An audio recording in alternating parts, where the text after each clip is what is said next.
শুভ দুপুর বন্ধুরা, তোমরা সবাই কেমন আছো? আশা করছি নিশ্চয়ই খুব ভালো আছো। তো আজকে আমি অনেক দিন বাদে আবার ভিডিওতে এসেছি।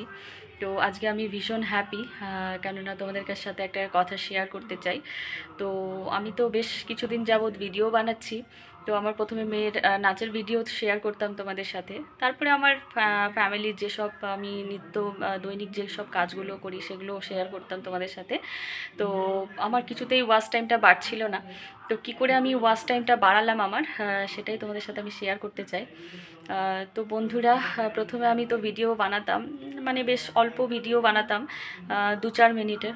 তো এখন আমি তোমরা যদি মানে বড় ভিডিও বানাও, মানে আমিও বানাচ্ছি, আমাকে দিয়ে আমি দেখছি আর কি। তোমরা যদি বড় ভিডিও বানাও, তো মিনিমাম 7-8 মিনিটের তো হতেই হবে। তো 7-8 মিনিটের ভিডিওতে নিশ্চয়ই তোমাদের ওয়াচ টাইমটা দেখবে আস্তে আস্তে বেড়ে যাচ্ছে। তো 1 বছরের মধ্যে আশা করছি তোমরা তোমাদের মনিটাইজেশন করতে পারবে চ্যানেলটাকে।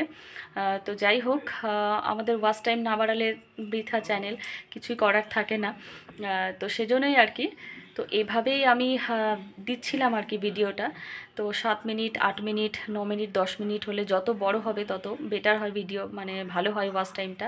তো এভাবেই আমি আমার ওয়াচ টাইমটা বাড়িয়েছি। তো তোমরাও যারা নতুন চ্যানেল খুলেছো, তারাও এভাবে ওয়াচ টাইমটা বাড়াতে পারো। দেখবে মিনিমাম 2-3 মাসের মধ্যে তোমাদের ওয়াচ টাইমটা একদম বেড়ে যাচ্ছে। তো এইভাবে তোমরা এগিয়ে যাও, যারা নতুন চ্যানেল খুলেছো তাদের জন্য অনেক শুভেচ্ছা। তো এইভাবেই তোমরা এগিয়ে যাও। আশা করছি আমার এই টোটকাটা তোমাদের কাজে লাগবে। তো টাটা, বাই।